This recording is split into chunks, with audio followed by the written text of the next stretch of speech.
আমাকে দেখলেই তোমরা বুঝতে পারছো এখানে যথেষ্ট পরিমাণে ঠান্ডা।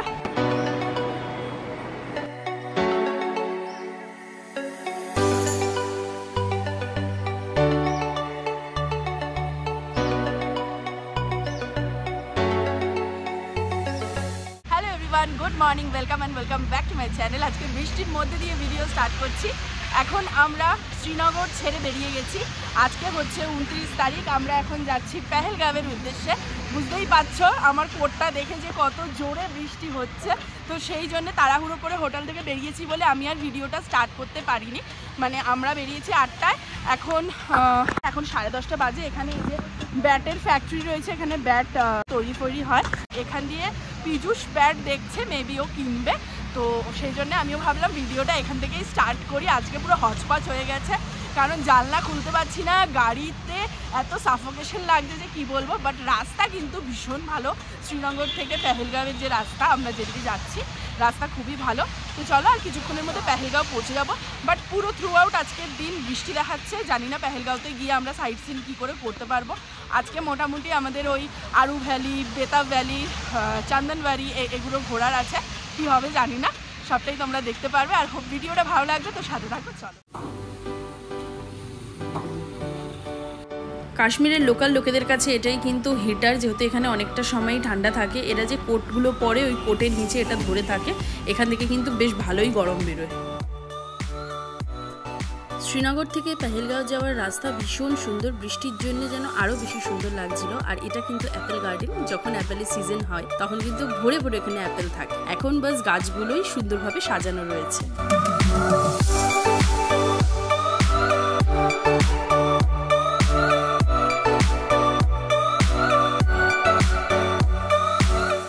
আমরা পেহেলগাঁওতে পৌঁছে গেছি। এখানে প্রচণ্ড ঠান্ডা, এখন -1, এখন বাজে 12:30। তো এখন এখানে দুটো রিসর্ট করা হয়েছে, এই আমার পেছনের একটা আর এইদিকে একটা। তো আমরা ওই দিকেরটায় এখন যাব, গিয়ে তারপরে খাওয়া দাওয়া করবো, করে ফ্রেশ হয়ে বেরোবো, তারপর তোমাদের সাথে কথা বলছি।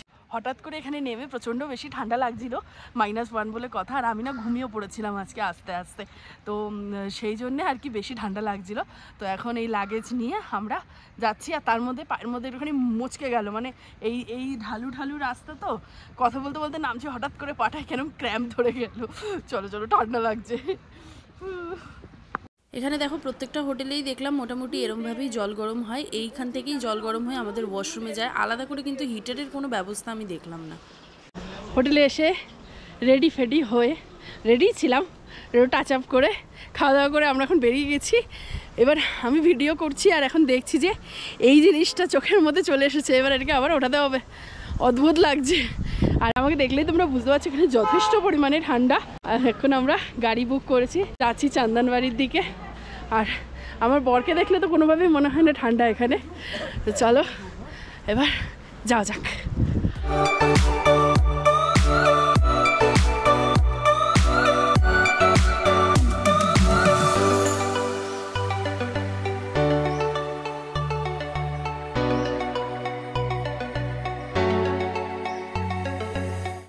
আমরা এখন এসেছি চন্দনবাড়িতে, এই যে আমার পেছনে। অ্যাকচুয়ালি এটা চন্দনবাড়ি নয়, চন্দনবাড়ি হচ্ছে আমার একদম ওই ওপর দিকটায়। এত জ্যাম চারপাশে, তোমাদেরকে আমি দেখাচ্ছি। তো সেই জ্যামের জন্য গাড়িগুলোকে এখানেই দাঁড় করিয়ে দিয়েছে। আর আমরা মানে এখানেও আমাদের গাড়ি দাঁড় করায়নি, আমাদের প্রায় 1.5 কিলোমিটার আগে গাড়ি দাঁড় করিয়েছে। ভালো হয়েছে যে ওখানে নেমে আমরা চলে এসেছি, নাহলে গাড়িটা এমনভাবে ফেসে যেত, ফেরার পথে ডিস্টার্ব হতো। কষ্ট হচ্ছে কারণ এই রাস্তাটা আবার এরকম উঁচু রাস্তা, তো ওই জন্য একটু কষ্ট হচ্ছে। তো চারপাশে এই বরফ আছে, এটাই দেখার। বাকি চন্দনবাড়ি কিন্তু ভীষণ সুন্দর, কিন্তু আমরা যেতে পারলাম না। কি আর বলবো বলো, ওয়েদারটা এরকম, লোকজন এত যে কোনোভাবেই আর ওপরে ওরা গাড়ি আর নিয়ে যাচ্ছে না, পুরো এখানে আটকে দিয়েছে। এই যে হচ্ছে জ্যাম, এই হচ্ছে জ্যামের কন্ডিশন দেখো।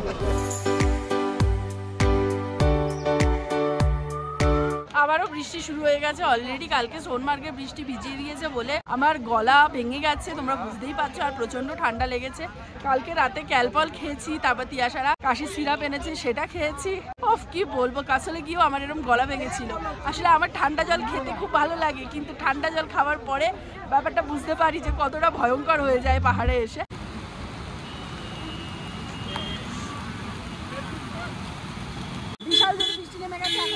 ভরসা। প্রায় 1.5 কিলোমিটার এখন আবার হেঁটে হেঁটে নিচে নামতে হবে গাড়ির জন্য।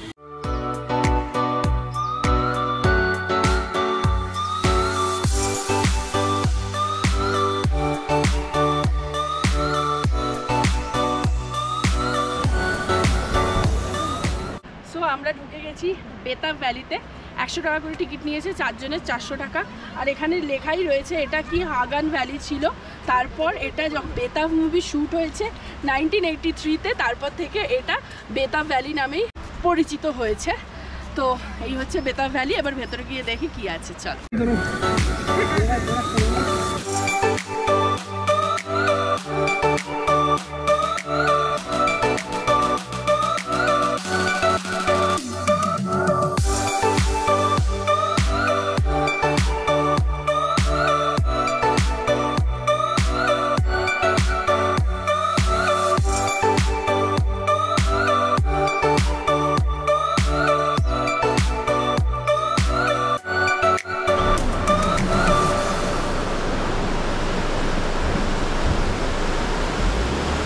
আমরা এখন এসেছি আরু ভ্যালিতে। আমার তো অবস্থা খারাপ, গলা পুরো ভেঙে গেছে। যাই হোক, বেতাব ভ্যালি দিয়ে ওই মোটামুটি 15 কিলোমিটার মতো এলাম। আর এখানে বরফও রয়েছে, তার উপর বৃষ্টি, তার উপর জল, প্রচন্ড ঠান্ডা, মানে কাঁপাচ্ছে রীতিমতো, এত ঠান্ডা।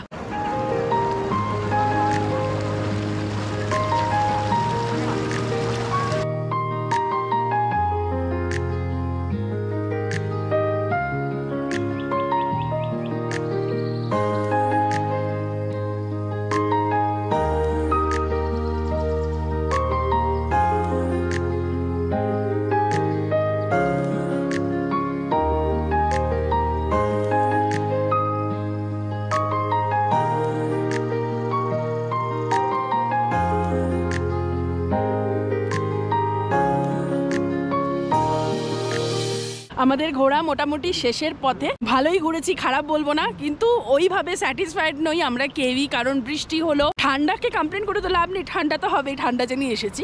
বাট বৃষ্টির কথা কি বলবো। এখন আকাশটা তোমরা দেখতে পাচ্ছ, আকাশটা এখন পুরো ক্লিয়ার।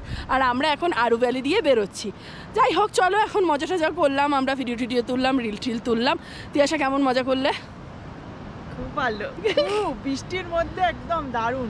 বৃষ্টির মধ্যে যতটা করা যায় ততটাই করেছি আমরা, আর কিছু বলার নেই। পাহাড়ে বৃষ্টি তো ঠিক আছে না, হয়ে গেল।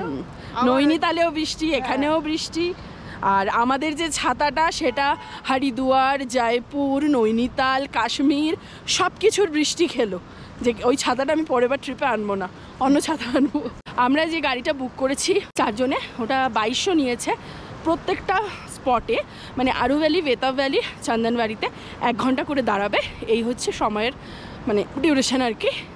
আর তোমাদেরকে বললাম বেতাব ভ্যালিতে 100 টাকা করে লেগেছে, চন্দনবাড়িতে কিছু লাগেনি। আরু ভ্যালিতে ঢুকতে রাস্তায় এক জায়গায় 25 টাকা করে নিয়েছে। ক্যামেরাম্যান জলদি ফোকাস করো। আরু ভ্যালিতে বেশ কিছুক্ষণ টাইম স্পেন্ড করে দুজনের খুব সুন্দর সুন্দর মোমেন্ট ক্যাপচার করে আমাদের এবার হোটেল ফেরার পালা। অলমোস্ট আমাদের 1 ঘন্টা হয়ে গেছিল, আর তোমাদের বললামই 1 ঘন্টা করেই সময় থাকে। যাই হোক, হোটেল ফিরে পরের দিন সকালবেলার দৃশ্যটা ঠিক এরকম হয়েছিল। তোমরা ভাবতে পারবে না আমরা কতটা খুশি হয়েছিলাম স্নোফল পেয়ে। আমি তো বিশ্বাসই করতে পারছিলাম যে হ্যাঁ এটা রিয়েল। বাট সত্যি বলছি, মানে ভীষণ লাকি ফিল করছিলাম। আমি এত জায়গায় ঘুরেছি, এখন অবধি কিন্তু স্নোফল কোথাও দেখতে পাইনি। এই প্রথমবার পেহেলগাঁওতে স্নোফল দেখে খুব খুশি হয়েছিলাম। তো তোমাদের এই ভিডিওটা আর পুরো কাশ্মীরের ভিডিওগুলো কেমন লাগলো অবশ্যই কিন্তু জানাতে ভুলবে না। আর কোনো কিছু জানার থাকলে কমেন্টে অবশ্যই জানিও, আমি রিপ্লাই করে দেবো। কাশ্মীরের ভিডিও এত অবধি যারা এখনো আগের ভিডিওগুলো দেখোনি তারা কিন্তু আমার এই ভিডিও শেষে পুরো ডিটেল পেয়ে যাবে, সব ভিডিও চেক করে নিও। আর স্নোফলের পরে পেহেলগাঁওটা ঠিক এইরকম সুন্দর হয়েছিল দেখতে। তোমাদের এই ভিডিওটা ভালো লাগলে লাইক কমেন্ট করে দিও, আর অবশ্যই বন্ধু বান্ধবদের সাথে শেয়ার করো। নতুনরা কিন্তু সাবস্ক্রাইব করতে ভুলো না। দেখা হচ্ছে পরের ভিডিওতে।